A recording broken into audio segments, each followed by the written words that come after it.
Let's begin by offering our respects to His Divine Grace, A.C. Bhaktivedanta Swami Srila Prabhupada.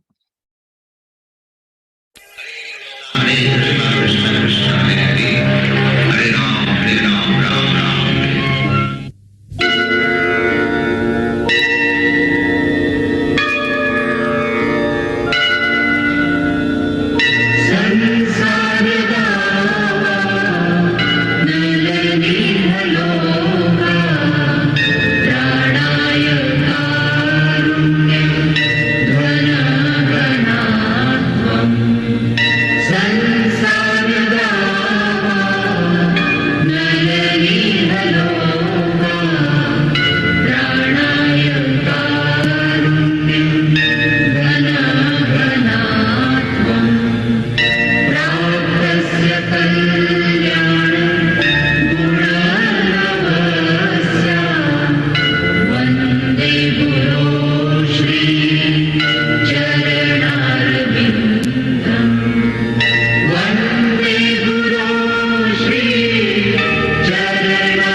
Srila Prabhupada ki Jai. Jai.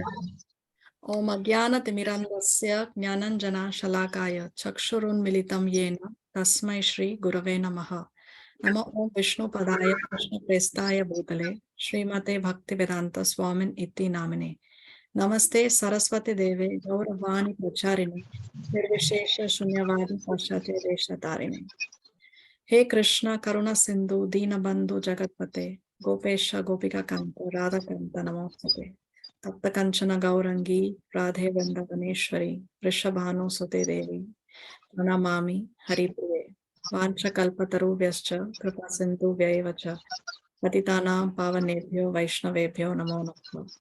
Jai Shri Krishna Chaitanya Prabhu Nityananda Shri Advaita Gadhar Shri Vasati Gaura Bhakta Vranda. Hare Krishna Krishna Krishna Hare Hare Hare Rama Rama Rama Hare Hare. Please repeat after me. Om Namo Bhagavate Vasudevaya. Om Namo Bhagavate Vasudevaya. Om Namo Bhagavate Vasudevaya. Om Namo Bhagavate Vasudevaya. Om Namo Bhagavate Vasudevaya. Om Namo Bhagavate Vasudevaya. Okay, so what did we see in the previous class?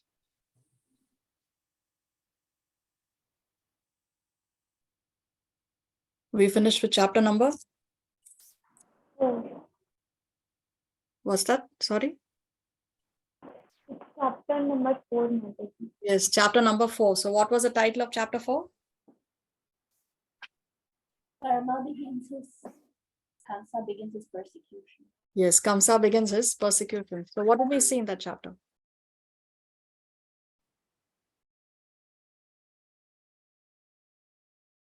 Like how Kamsa released Devaki and Vasudeva, and he's trying to kill the Brahmana cows by taking the advices of his ministers and friends, relatives. Okay. So Gayatri, there is a lot of disturbance when you speak. I'm not able to understand fully what you're saying. Something I could capture. I could understand that you said how Kamsa wants to trouble the Brahmanas. But other than that, I was not able to understand much. Anybody else? What did we see in the previous class? The chapter begins with Vasudeva having come back from Gokul, no, and he makes everything how it was before, and then Kamsa is informed that Devaki has given birth. So immediately he rushes and he goes to the jail, and then he sees that Devaki has given birth to a female child, And what does he want to do to the female child? Like every other child, he wants to immediately kill her, even though Devaki is pleading that the omen was that you will be killed by a male child. Now this is a female, so please do not kill her. But Kamsa reaches out. He wants to kill the female child also, but then she escapes from his hand, and then she is who? She is actually goddess Durga. And what does goddess Durga tell Kamsa? The child is born before me only, and somewhere in other place. Yes, so she tells him that the child who is to kill you is already born in some other place, right? So we discussed how this is actually Mahamaya who is in front of Kamsa. Okay, so then what happens? What does Kamsa say?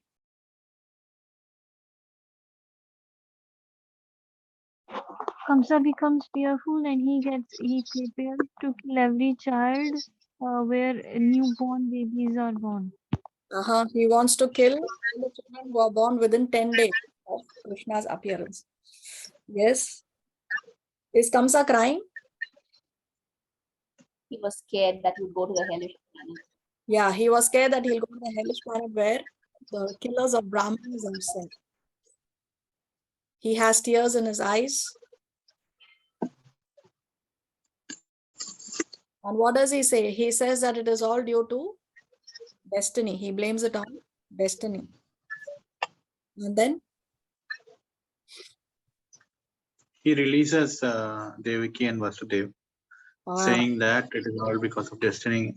All these things happened, and even the Akashvani is not only human race, but even the Devtas or Akashvanis and all, they are also telling lies nowadays, because of which all this mess have happened.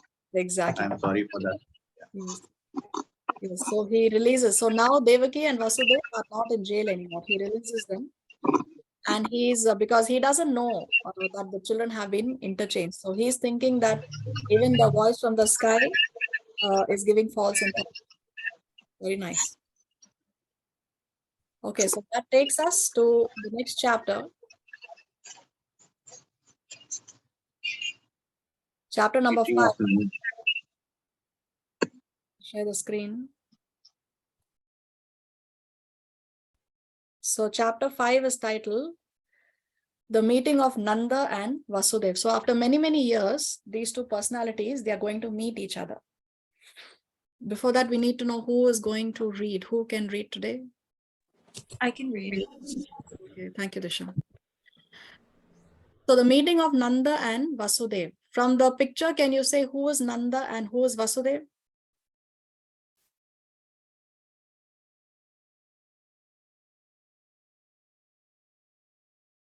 Left one is Nanda. Okay, why do you say because so? Of the village clothes and all those things. And Vasudev. Clothes, okay. And Vasudev is The one because he. Okay, very nice. Any other reason why you would say that the person on the left is Nanda and the person on the right is Vasudev? Old age, he had grown old. That's why, probably. Yes, exactly. Nanda Maharaj is older, much older than Vasudev. So the person who looks older is Vasudev and the person who looks younger is, I'm sorry, the person who looks older is Nanda. The person who looks younger is Vasudev.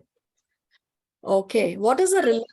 Are they related, Nanda Maharaj and Vasudev?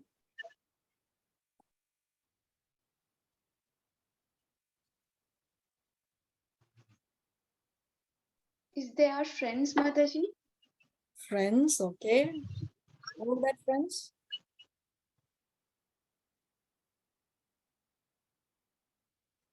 I think Vasudev's first wife, mother of Balarama, and they are related. I'm not sure how.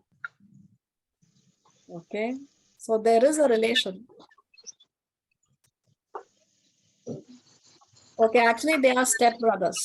Nanda Maharaj and Vasudev, they are stepbrothers.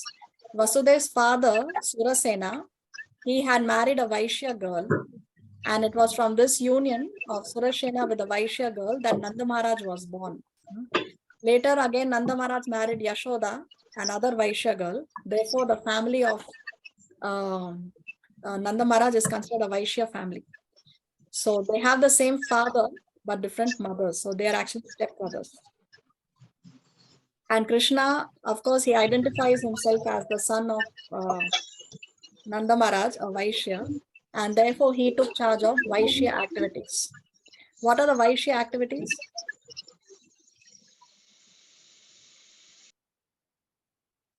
Business, I think, selling milk and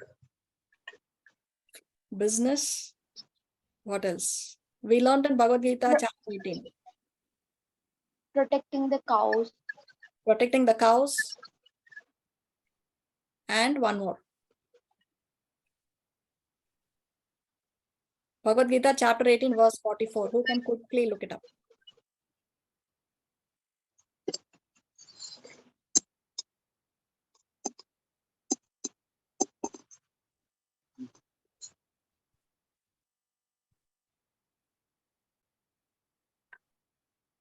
(18.44). Is somebody looking up or no? No, was it taken the Brahmanas? Yes, we are looking up.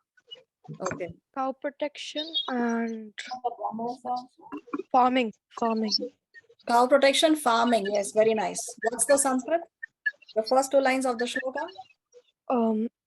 Shri Go Raksha Vanigyam Vaishya Karma Savajam. Swabhavajam. So Krishi, Go Raksha. Krishi means agriculture. So they are agriculturists. Go Raksha. And also they are protectors of the cows. And Vanijam means business.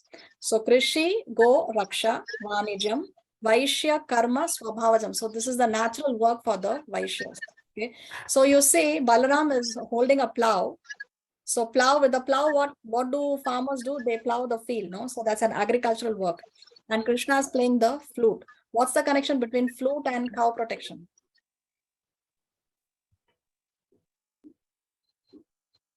Mataji, you have changed the slide, or you're seeing the first slide? No, we are still on the first slide only. Okay.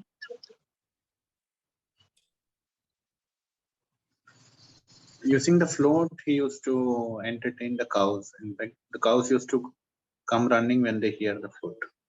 Yes, the cows, they would come running when they would hear Krishna's flute. Even otherwise, any kind of soothing music, especially from wind instruments, will cause the cow to release more milk. So the cows give more milk when they listen to soothing music. The modern day jing-jang, loud music will only scare away all the cows and the animals. So previously, people and Krishna, of course, Krishna's flute is completely transcendental. When Krishna plays his flute, all the living entities, trees, plants, animals, human beings, they are all saturated with happiness, and tears of joy flow from the eyes of the living entities. So you see how Balaram holds the plow and Krishna is holding the flute, agriculture and cow protection. So these are the main activities of the Vaishyas. So anyway.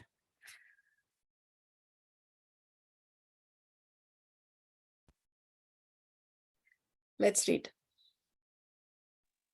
Although Krishna was the real reason of Vasudeva and Devaki, the real son of Vasudeva and Devaki, because of Kamsa's atrocious activities, Vasudeva could not enjoy the birth ceremony of his son.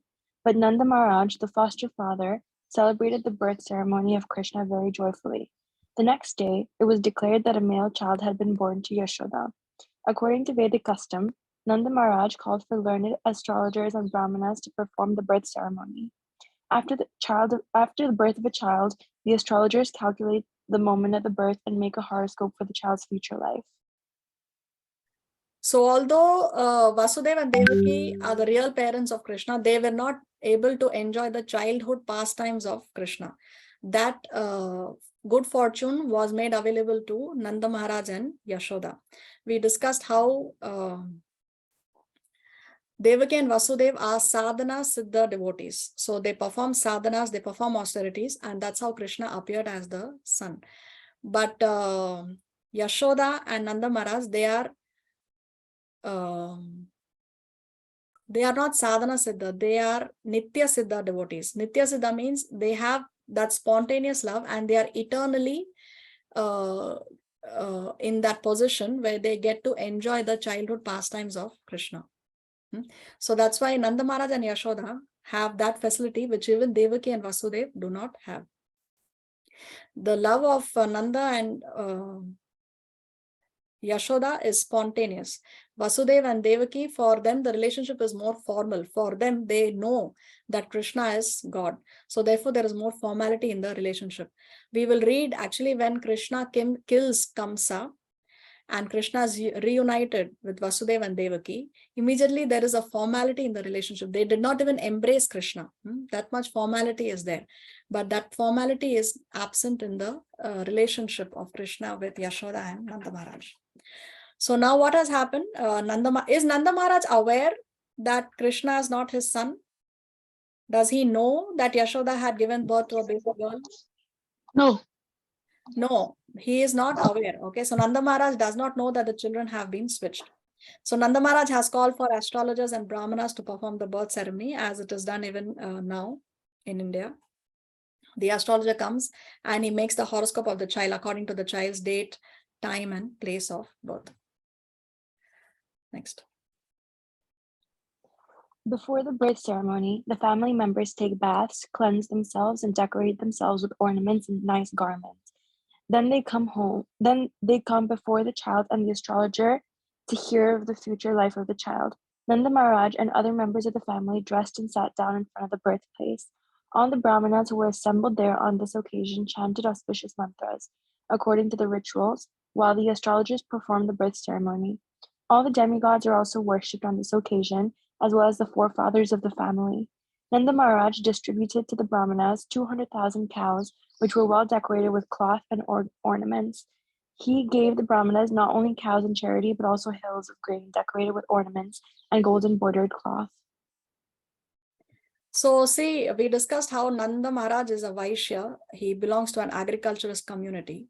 But see the opulence he has, even though he is an agriculturist. So how many cows has he given in charity? 200,000. 200,000 cows, and they're all decorated with cloth and ornaments.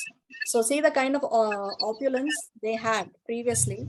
And the agriculturist community, what are they doing? Principally, they are doing two things. They are taking care of the cows and they are taking care of agriculture. Now in the modern civilization, how are the farmers? How are the agriculturists? On the verge of suicide, most of them. Yes, it's a problem, no? How many farmers are committing suicide in India? So why? Because now in the modern civilization, we are killing the cows, we are neglecting the cows, and we are neglecting also agriculture. But previously, just by taking care of agriculture and cows, they were nicely taken care of, nicely decorated, always respected.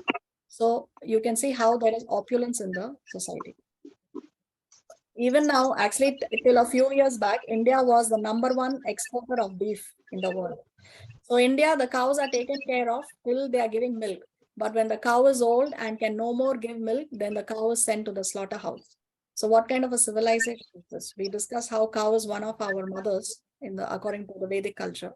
So do we send our mother to the slaughterhouse when the mother is old? No. That's what is taking place in the modern civilization. But we see how there is opulence previously, even in the agriculturist community, simply because they took care of agriculture and they took care of the cows. Why is there so much of disturbance? Anybody's mic is... Okay, let's continue. So here there is a picture of the celebration, how he has called the brahmanas, and there is a great celebration on the birth of Krishna. Next. In the material world, we possess riches and wealth in many ways, but sometimes not in very honest and pious ways, because that is the nature of accumulating wealth. According to Vedic injunction, therefore, one should purify such wealth by giving cows and gold in charity to the brahmanas. A newborn child is also purified by gifts of grains in charity to the brahmanas. In this material world, it is to be understood that we are always living in a contaminated state. We therefore have to purify the duration of our lives, our possession of wealth, and ourselves. We can purify our duration of life by taking a daily bath and cleansing the body inside and outside, and accepting the 10 kinds of purificatory processes. By austerities, by worship of the Lord, and by distribution of charity, we can purify the possession of wealth. We can purify ourselves by studying the Vedas in order to understand the absolute truth and achieve self-realization. It is therefore stated in the Vedic literature that by birth, everyone is born a Shudra, that by accepting the purificatory process, one becomes twice born, that by studying the Vedas, one becomes a Vipra, which is the preliminary qualification for becoming a Brahmana, and that when one perfectly understands the absolute truth, he becomes a Brahmana, and when the Brahmana reaches further perfection, he becomes a Vaishnava or a devotee. So what are the things that we need to purify? Money. Money. What else? There are 3 things that Prabhupada mentions. Our heart and Our mind. heart and then body. We have to purify the duration of our lives, our possession of wealth, and our self. So how do we purify the duration of our life? By engaging in Krishna consciousness, chanting Hare Krishna. Yeah, what does Prabhupada say? By taking a daily bath and cleansing the body inside and outside, externally and internally. So internally, how do we purify ourselves? By engaging in Krishna conscious activities, by chanting the holy name. And outside, by having a daily bath. And accepting the 10 kinds of purificatory processes. What is this 10 kinds of purificatory processes?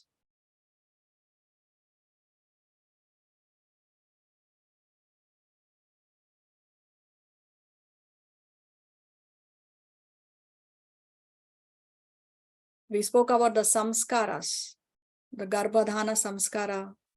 So like that, there are some samskaras that are performed from before the child is conceived right up to death, which is antim samskara. So like that, there are various samskaras that are done. Actually, there are 16 major samskaras. Starting from conception, garbhadhana samskara, then there is the naming ceremony, namakarana, annaprasana is there, when the child for the first time eats grains, so we give Mahaprasad to the child. Then there is a thread ceremony. Then when the child goes to school, Vedaramba, commencing of the study of the Vedas. Then Vivaha Samskara, marriage ceremony. So like that, all these different samskaras help us to purify our existence. Why? Because every time we do the samskara, we call the Brahmins home, we are getting their association. He gives us some spiritual knowledge. So like that, it helps us purify ourselves. Okay, so how do we purify? So that's about the purification of the duration of our life. Now, how do we purify our wealth, possession of wealth? Charity. By giving in charity, yes. So because we are in Kali Yuga, which is the most fallen age, there are several gray areas. No matter how much we try hard, there will be our money is still, the money or income that we get is still contaminated. Even though we may try to earn by completely honest means, still there will be some contamination. For example, we keep the money in the banks, and that money in the bank is then the bank may lend it for maybe to sponsor a slaughterhouse, or maybe to sponsor a casino, or maybe to sponsor a businessman who's going to engage in illegal activities. So like that, we may have to take a part of the karma. So therefore, we have to purify our wealth by giving in charity. And then what else? We have to purify ourselves. How do we purify ourselves? By studying the Vedas. So when we study Shastra, then we purify ourselves so that we can attain self-realization. So these are the 3 kinds of purification that we need. Mataji, can I ask you one question? Yes. Just now when you mentioned that there are different things we're supposed to perform from the time we are born to the time of death. Now, in this living age, nobody does that. And most of the people don't even know, that this is what's supposed to be done. So can there be certain things like that you have not done when the child was born or something, can it be done later or no? Yeah, as far as possible, we should do it.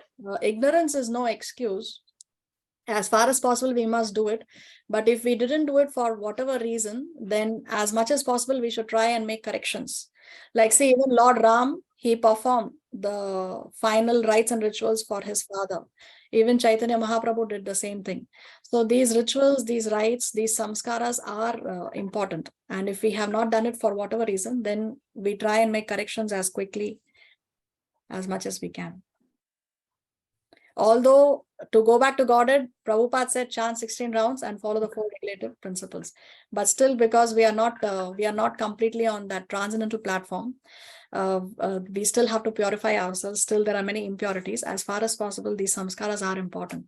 As I said, Lord Ramachandra, Chaitanya Mahaprabhu, they also perform the Antim Samskara, for example. And we do Annaprasana ceremony. My spiritual master does Annaprasana for so many children. He does. Vivaha samskara also is important. When there is marriage, then there is a samskara, there's a ritual, there is this fire sacrifice which is done. No? So these are important. Okay. And they can be done even if we have missed it, we can still do it, right? Yes, something is always better than nothing. So right. Why not?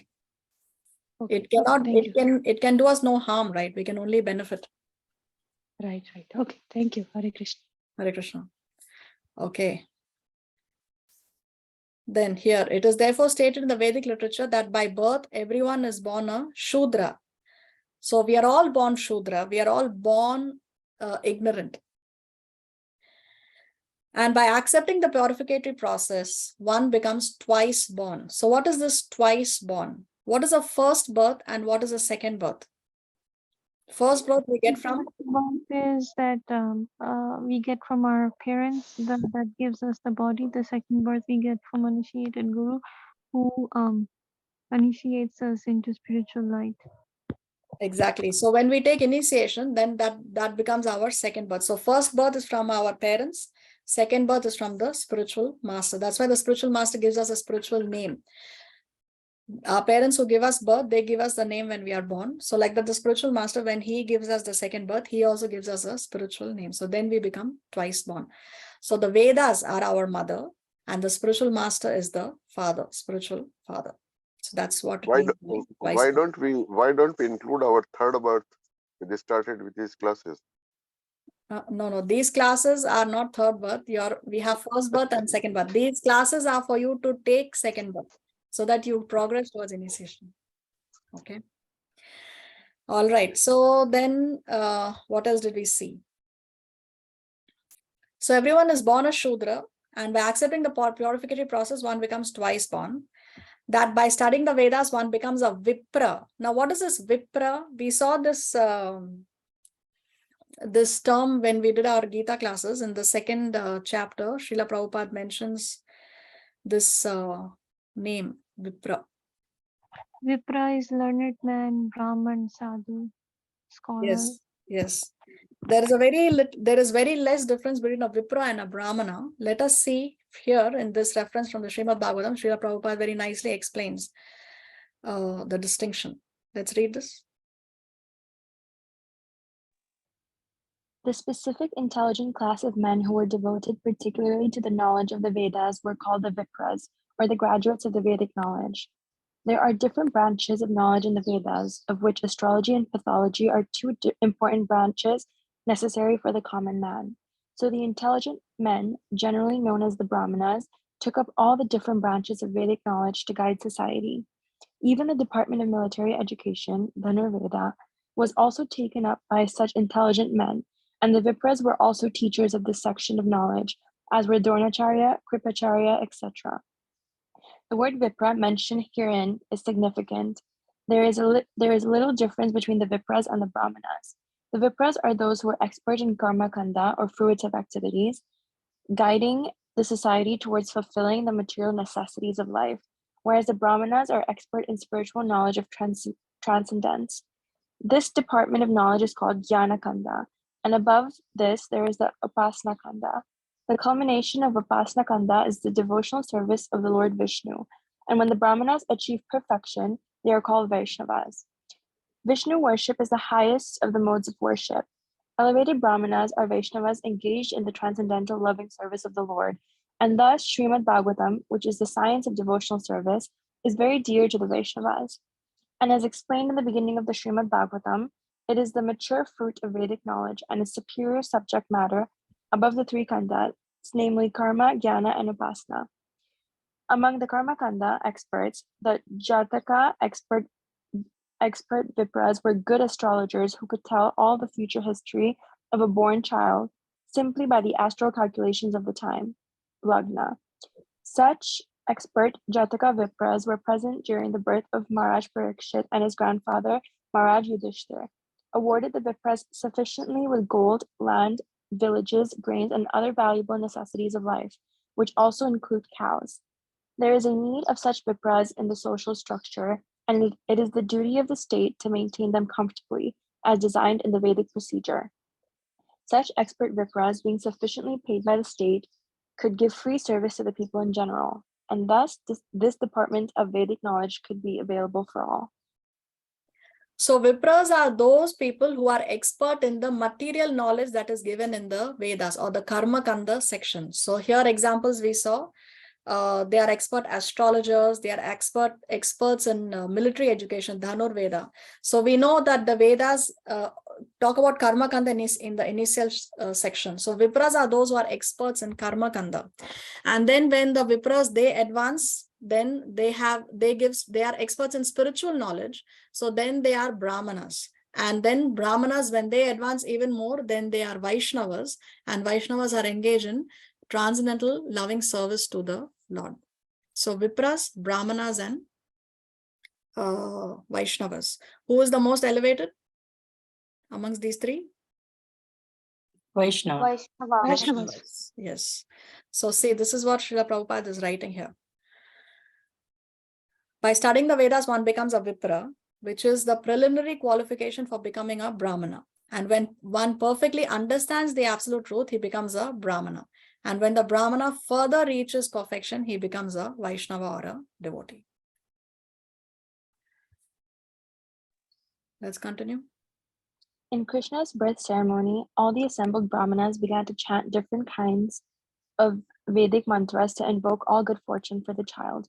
There are different kinds of chanting, known as Sutta, Magadha, Vandi, Virudavali. Along with this chanting of mantras and songs, bugles and kettle drums sounded outside the house. On this occasion, the joyous vibrations could be heard in all the pasturing grounds and all the houses. Within and outside of the houses, there were varieties of artistic paintings, done with rice pulp and scented water, was sprinkled everywhere, even on the roads and streets. Ceilings and roofs were decorated with different kinds of flags, festoons, and green leaves. The gates were made of green leaves and flowers. All the cows, bulls, and calves were smeared with a mixture of oil and turmeric, and painted with minerals like red oxide, yellow clay, and manganese. They wore garlands of peacock feathers and were covered with nice colored cloths and gold necklaces. So again, we see the opulence and how there is an overall joyous occasion. There is celebration all around on the birth of Krishna. So it sees how the cows, bulls, and calves are so nicely decorated with gold necklaces. Again, we can see the opulence. So there are different kinds of chanting known as Sutta, Magadha, Vandi, and Virudavali. This is the reference that Prabhu Nirantara sent me, just if you want to go into the technical details.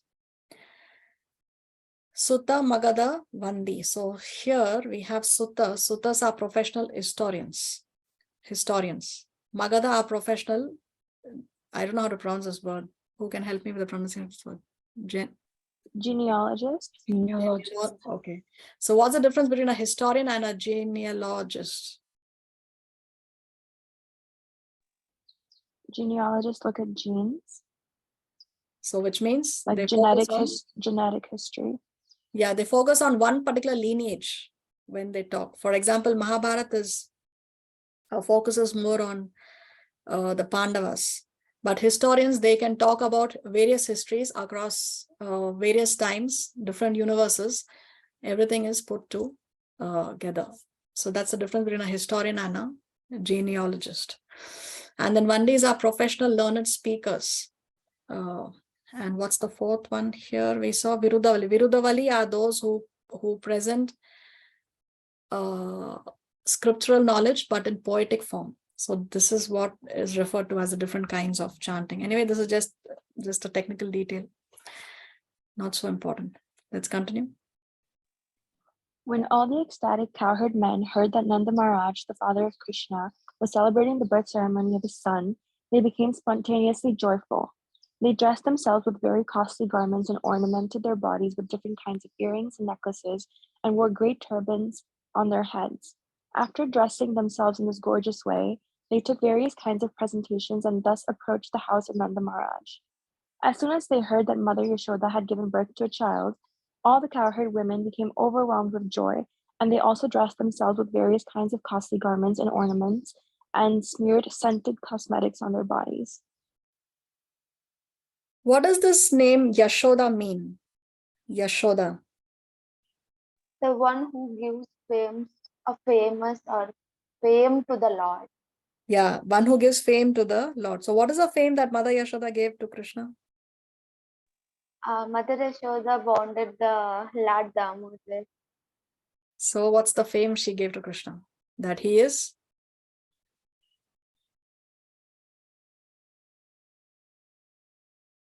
Bounded by love.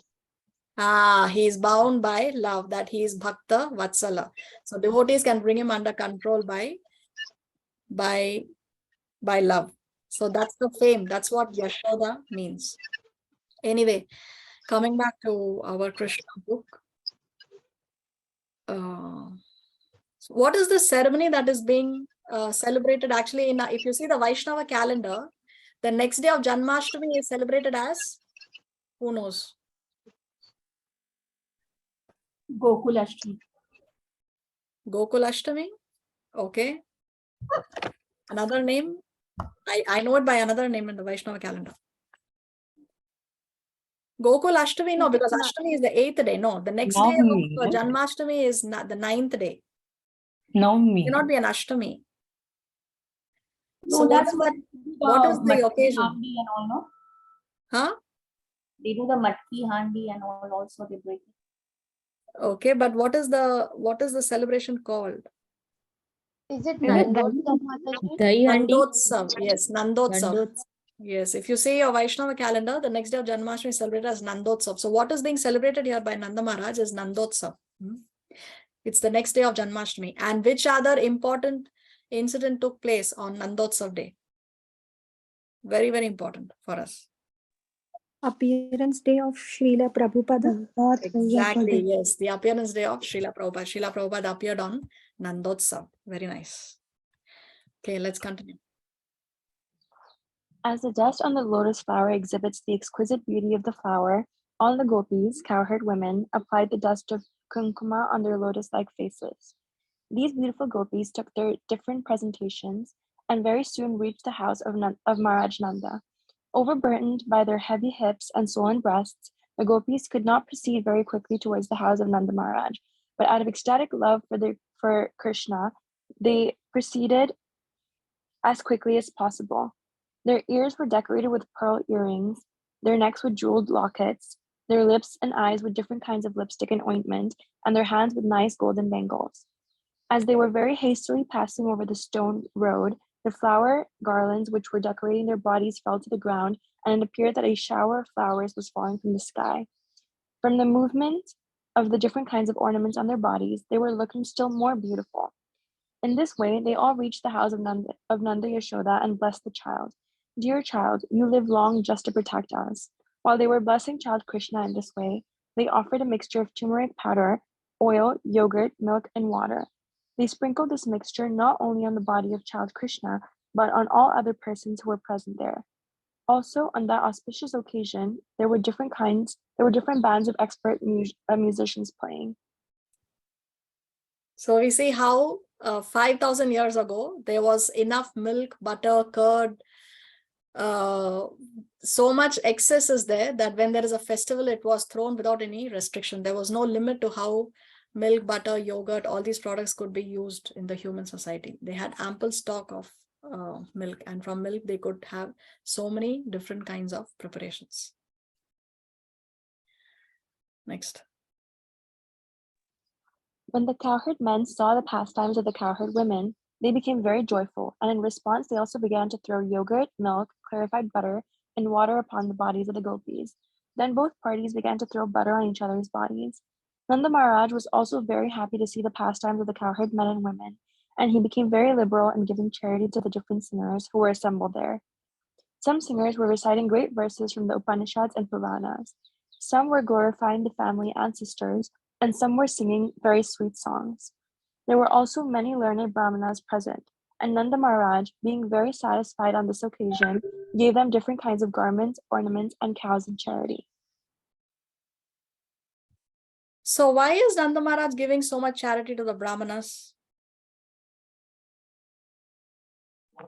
Because he's happy and he has abundance, and because it's a celebration of his son. Okay. So there is, we have discussed previously when we did our Gita classes that there is Uddhava Gita, Krishna's final instruction just before Krishna departed from the planet.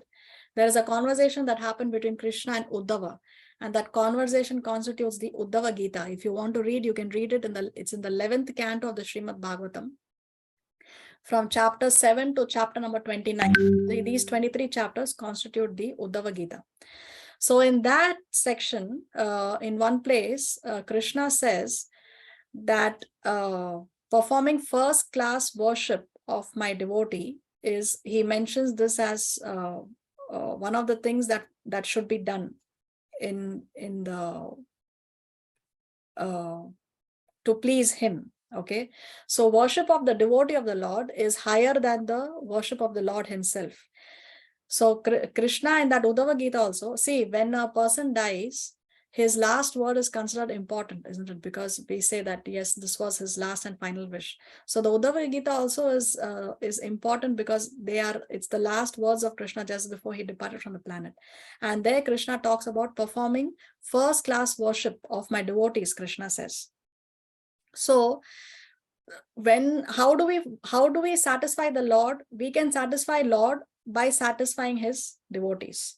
So when Nanda Maharaj is giving donations and so much charity to the Brahmanas, because the Brahmanas are devotees of the Lord, therefore by giving charity to the Brahmanas, automatically Lord Vishnu will be pleased. So he wants to satisfy Lord Vishnu by satisfying the Brahmanas. So ultimately Lord Vishnu has to be satisfied. So we see how the Brahmanas previously were given charity. Let's continue. It is very important to note in this connection how wealthy the inhabitants of Vrindavan were simply by raising cows. All the cowherd men belonged to the Vaishya community, and their business was to protect the cows and cultivate crops. By their dress and ornaments, and by their behavior, it appears that although they were in a small village, they still were rich in material possessions. They possessed such an abundance of various kinds of milk products that they were throwing butter lavishly on each other's bodies without restriction. Their wealth was in milk, yogurt, clarified butter, and many other milk products, and by trading their agricultural products, they were rich in various kinds of jewelry, ornaments, and costly garments. Not only did they possess all these things, but they could give them away in charity lavishly, as did Nanda Maharaj. Okay, so this we already discussed, the opulence of the agricultural community. Next. Thus, Nanda Maharaj, the foster father of Lord Krishna, began to satisfy the desires of all the men assembled there. He respectfully received them and gave them in charity whatever they desired. The learned Brahmanas, who had no other source of income, were completely dependent on the Vaishya community for their maintenance, and they received gifts on such festive occasions as birthdays and marriages. While Nanda Maharaj was worshipping Lord Vishnu on this occasion and was trying to satisfy all the people there, his only desire was that the newborn child Krishna would be happy. Nanda Maharaj had no knowledge that this child was the origin of Vishnu. He was praying to Lord Vishnu to protect him. So Nanda Maharaj's only desire was that his child should be happy. So his child will be happy when? How will we be happy? How will people be happy? How will our children be happy? When we satisfy the Lord. Remember, when we water the root of the tree, then automatically the nourishment goes to the other parts of the tree. We don't have to separately water the leaves or the branches or the trunk, isn't it? When we water the root, everything, the nourishment goes to all parts of the tree. So when we satisfy the Lord, who's the origin of all the living entities, by default, we will also be happy. So, and how do we satisfy the Lord? We satisfy the Lord by satisfying his devotees. Next. Rohini Devi, the mother of Balaram, was the most fortunate wife of Vasudeva. She was away from her husband, yet just to congratulate Maharaj Nanda on the occasion of the birth ceremony of the son, Krishna, she dressed herself very nicely. Wearing a garland, a necklace, and other bodily ornaments, she appeared on the scene and moved hither and thither. According to the Vedic system, a woman whose husband is not at home does not dress herself very nicely. But although Rohini's husband was away, she still dressed herself very nicely on this occasion. From the opulence of the birth ceremony of Krishna, it is very clear that at the time Vrindavan was rich in every respect. Because Lord Krishna took birth in the house of King Nanda and Mother Yashoda, the goddess of fortune was obliged to manifest her opulences in Vrindavan. It appeared that Vrindavan had already become a site for the pastimes of the goddess of fortune. Rohini Devi, the mother of Balram, was the most fortunate wife of Vasudeva. Why is she Mahabhaga, the most fortunate wife of Vasudeva? We have discussed this before. Because she is the mother of Balram. That's it. She witnessed the Lord's childhood pastime. That's it. That even Yashoda has.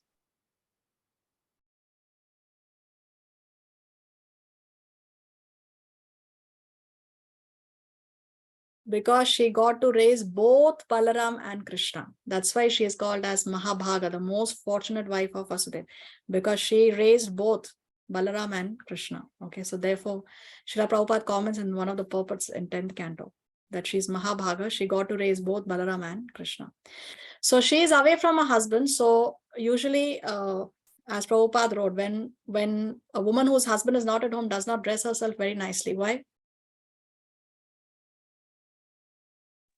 Because then other men will be attracted to her, and all of your dressing up and all that should be only for your husband. Just to prevent? Can you think of something else as well? Because of the sorrow? Yes, a woman whose husband is not at home ideally should be sad, isn't it? She should be morose. She's not happy and elated that, oh, my husband is not at home. Of course, in Kali Yuga, the equations may change. But a woman whose husband is not at home, Vedically, that woman is not happy. So she doesn't dress herself very nicely. Okay, but here she was very happy on the birth of Krishna. So even though her husband was away, she dressed herself nicely on this occasion. So the birth of Krishna is so joyful, even for Rohini. Okay, another important point here is, from the opulence of the birth ceremony of Krishna, it is very clear that at that time, Vrindavan was rich in every respect. Because Lord Krishna took birth in the house of King Nanda and Mother Yashoda, the goddess of fortune was obliged to manifest her opulences in Vrindavan. So who is the goddess of fortune? Lakshmi. Lakshmi Devi. So wherever there is Narayan, Lakshmi has to be there, because the wife is always next to the husband. So now Krishna, who's Madhava, he's the husband of the goddess of fortune. Now, because Krishna has appeared here in Vrindavan, goddess of fortune is obliged to manifest her opulences in Vrindavan. Therefore, when we worship Krishna, or we worship Narayan, or we worship Vishnu, automatically Lakshmi will come to us. In fact, Prabhupada said that Lakshmi will fall at your feet and say, please engage me in the service of the Lord. We saw in the case of Srila Prabhupada, no, when he just went with 40 rupees, $7 in his pocket, Indian equivalent of 40 rupees at that time. He had no money. But then, was there any shortage of money when Prabhupada was using it in the service of Krishna to expand ISKCON, to open temples? No, money was just flowing.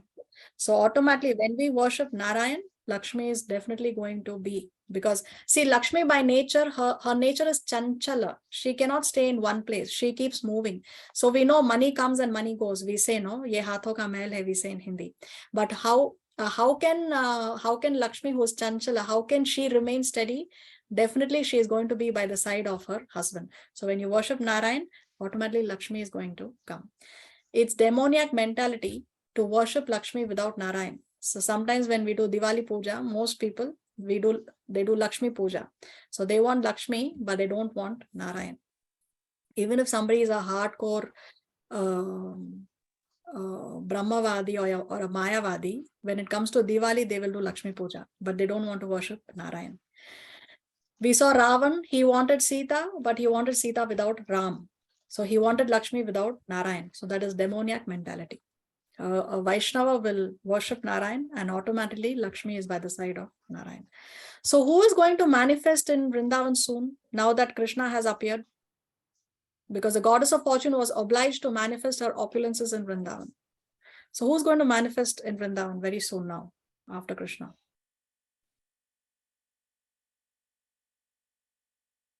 Lakshmi Devi. Lakshmi Devi? Vrinda Devi? More specifically, whose name is? Radhaji. Radharani. Srimati No, no, Radharani. no, Yes, Radharani. Srimati Radharani in 15 days. Because see, 15 days after Janmashtami comes Radhashtami. So very soon Srimati Radharani is going to make her appearance in Sri Vrindavan Dham. One of Srimati Radharani's name is Sarva Lakshmi. Sarva Lakshmi. Because she is the source of all the goddesses of fortune of Vaikuntha. They are all coming from Srimati Radharani. So that's why her name is Sarva Lakshmi. Yeah, Krishna Kumar. Yeah, when I visited Vrindavan, they are believing that Radharani was born, was elder to Krishna, and there's a story there that I read somewhere. I'm not sure. She did not open her eyes only when Krishna visited Radharani, because they will take the kids to the other places and all. At that time only Radharani opened her eyes. That is what is believed.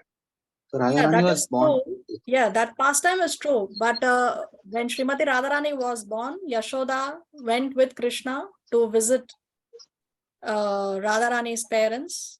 And that's when Radharani opened her eyes. But she appeared 15 days after Krishna. 15 days after. Okay. Disha, you have a question? Oh yeah. If Rohini was raised both Balram and Krishna, wouldn't that make her the most fortunate mother as opposed to wife? Like, why does that make her the most fortunate wife? So Vasudev had 16 wives. Of all the wives, she was the most fortunate because she got to raise both of them. That's the point. Yeah, but wouldn't that make her the most fortunate mother? Like, I don't understand the relationship between her having raised those two and that making her the most fortunate wife as opposed to mother. Yeah, you can say mother also, or you can say wife also. It's the same thing. I mean, the reference point here is Vasudev because Vasudev had 16 wives, and one of his wives was Devaki, who actually gave birth to Krishna. But Rohini is even more fortunate. I mean, he's just speaking from the reference point of Vasudev. But if you want to say mother, that's fine. That's also correct. I see. Thank you. Okay.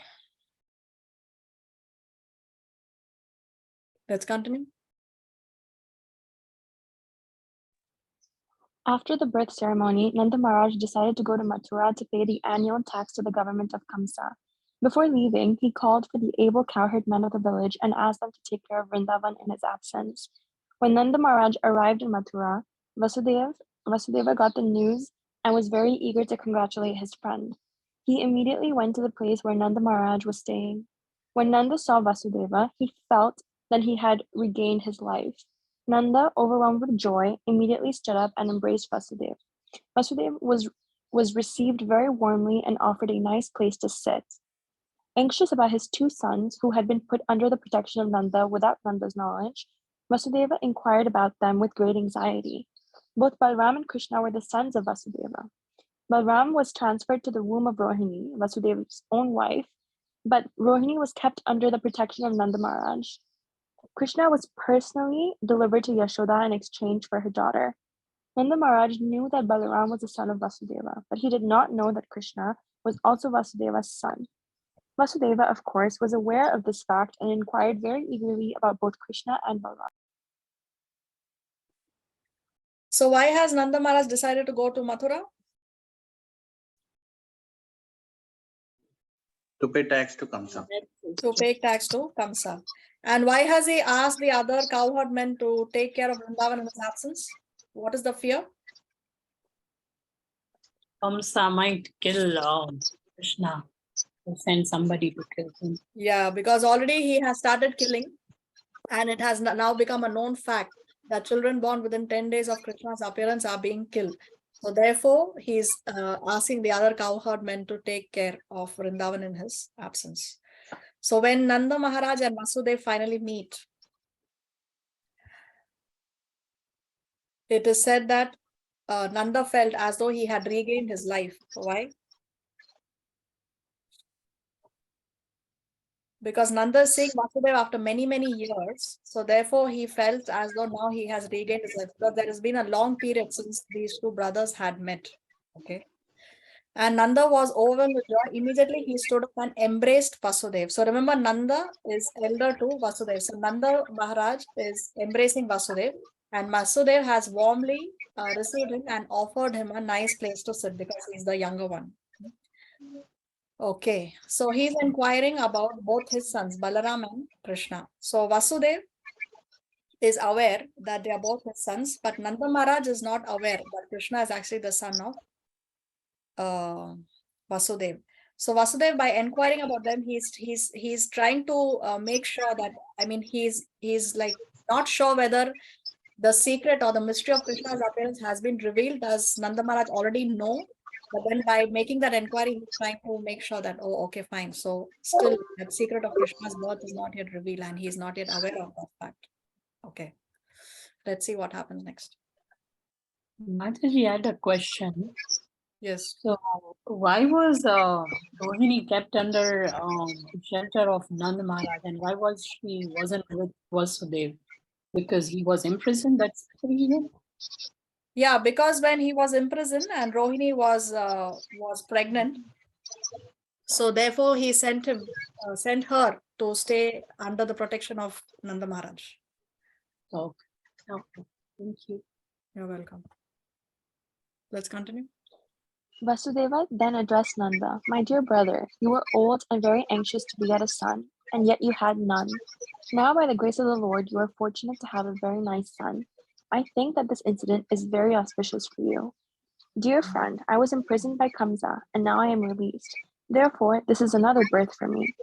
I had no hope of seeing you again, but by God's grace, I can see you." In this way, Vasudeva indirectly expressed his anxiety about Krishna. Krishna was sent incognito to the bed of Mother Yashoda, and after Nanda very pompously celebrated Krishna's birth ceremony, he went to Mathura. So Vasudeva was very much pleased and said, "This is a new birth for me." He never expected that Krishna would live because all his other sons had been killed by Kamsa. So see, Vasudeva is telling Nanda that you were old and very anxious to beget a son. And Srila Prabhupada, he comments in Canto 10 that usually when one is old and one gets a child, then usually that child is a baby girl. And he's saying that you were very old and you got a son. So again, he's trying to see that. Does Nanda know that Krishna is not his son or no? Like that. Let's continue. Vasudeva continued, "My dear friend, it is very difficult for us to live together. Although we have our family and relatives, sons and daughters, by nature's way, we are generally separated from one another. The reason for this is that every living entity appears on this earth under different pressures of fruitive activity. Although they assemble together, there is no certainty of their remaining together for a long time. According to one's fruitive activities, one has to act differently and thereby be separated. For example, many plants and creepers are floating on the waves of the ocean. Sometimes they come together, and sometimes they separate forever. One plant goes away, and another plant goes another. Similarly, our family assembly may be very nice while we are living together, but after some time, in the course of the waves of time, we are separated. So Vasudeva is talking about how family is separated because of circumstances. Remember, Vasudev's wife Rohini is under the protection of Nanda Maharaj. Vasudev's son Krishna is again with Nanda Maharaj. So he's saying that I cannot take care of my wife and my son because of the circumstances. Next. The purport of this expression by Vasudeva is this. Although he had 8 sons born in the womb of Devaki, unfortunately, they were all gone. He could not even keep his one son, Krishna, with him. Vasudeva was feeling his separation, but he could not express the real fact. Please tell me about the welfare of Vrindavan, he said. You have many animals. Are they happy? Are they getting sufficient grass and water? Please also let me know whether the place where you are now living is undisturbed, and peaceful. This inquiry was made by Vasudeva because he was very anxious about Krishna's safety. He knew that Kamsa and his followers were trying to kill Krishna by sending various kinds of demons. They had already resolved that all children born within 10 days of the birthday of Krishna should be killed. Because Vasudeva was so anxious about Krishna, he inquired about the safety of his residents. He also inquired about Balram and his mother Rohini, who were entrusted to the care of Nanda Maharaj. Vasudeva also reminded Nanda Maharaj that Balram did not know his real father. He knows you as his father, and now you have another child, Krishna, and I think you are taking very nice care of both of them. It is also significant that Vasudeva inquired about the welfare of Nanda Maharaj's animals. The animals, and especially the cows, were protected exactly in the manner of one's children. Vasudeva was a Kshatriya, and Nanda Maharaj was a Vaishya. And the duty of the Kshatriyas, it is the duty of the Kshatriyas to give protection to the citizens, and it is the duty of the Vaishyas to give protection to the cows. The cows are as important as the citizens. Just as the human citizens should be given all kinds of protection, so the cows also should be given full protection. So he's inquiring about how are the animals. You have many animals. Are they happy? Especially the cows. As long as cows are killed, there cannot be peace in society. So therefore, cows should be given full protection. As long as cows are being killed, there is going to be more and more natural disasters. Nature is going to come on us with more furiosity. See, cow is the only animal who gives surplus milk more than what the calf requires. One cow can go up to 8 years of lactation on just one single pregnancy. That's why the cow is the only animal that can be domesticated. If the cow is allowed to live in the forest, the cow will not be able to survive. Because why? Because the cow gives so much excess milk, more than the calf can drink, that this excess milk has to be removed. Otherwise, the cow's udders will pain. So the cow cannot survive in the forest. Therefore, the cow is the only animal that can be domesticated. But now in Kali Yuga, what we are doing, the cows are being sent to the slaughterhouse, and we are bringing the dogs to the house. The dogs, the cats, these animals should live in their natural habitat. They are not supposed to be domesticated. Therefore, if we have a dog, a pet, or a cat in the house, what happens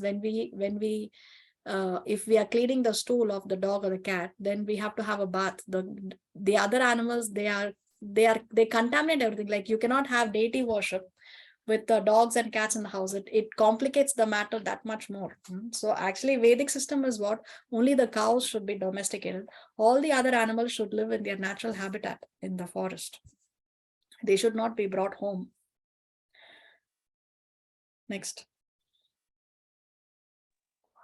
Vasudeva continued to say that the maintenance of religious principles, economic development, and the satisfactory execution of meeting the demands of the senses depend on cooperation amongst relatives, nations, and all humanity. Therefore, it is everyone's duty to see that his fellow citizens and the cows are not put into difficulty. One should see to the peace and comfort of his fellow man and the animals. The development of religious principles, economic development, and sense gratification can then be achieved without difficulty. Vasudeva expressed his sorrow due to not being able to give protection to his own sons born of Devaki. He was thinking that religious principles, economic development, and the satisfaction of his senses were therefore all lost. So again, animals have to be happy for a happy human society. If the animals are happy, there will be ample supply of milk. And from milk, so many other products are made which will enable one to live very happily.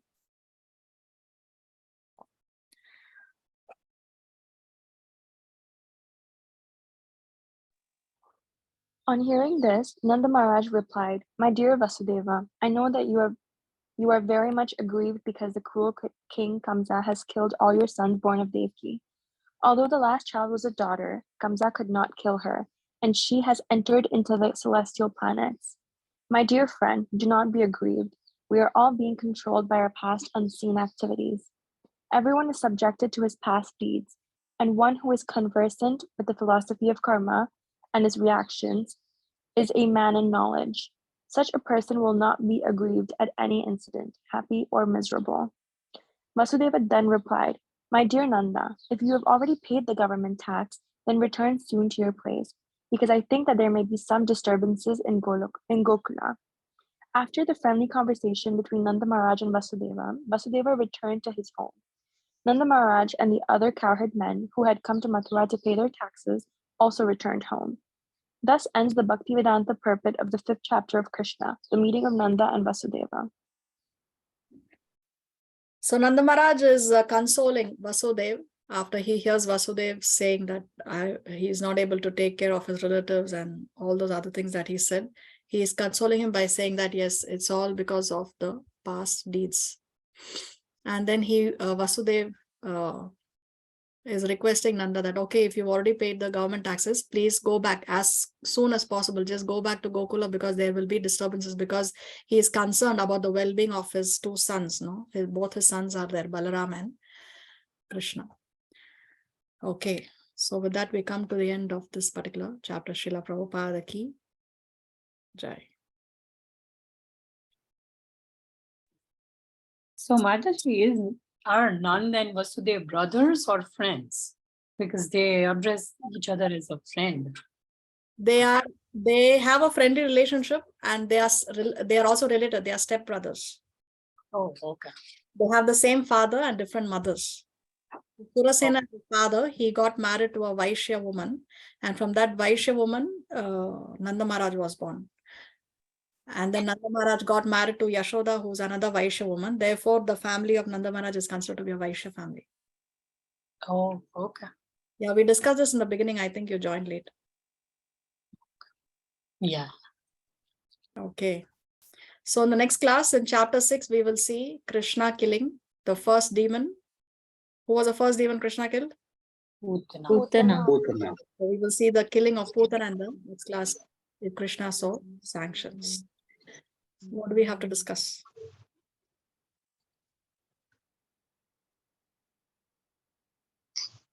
Thank you, Mataji. Koti Koti Dandavat Pranam. Srila Prabhupada Srila Gurudev ki jai. Shri Ram Mataji ki jai. Shri Krishna ki jai. Srila Prabhupada Srila Gurudev ki jai. Thank you, Mataji. Right, thank you. Okay, so see you all in the next class. Till then, have a nice Krishna conscious week. Thank you very much. Hare Krishna. Hare Same to you, Krishna. Mataji. Thank you so much. Hare Krishna. Dandavat Pranam. Mataji, Shri Krishna. Hare Krishna, thank you.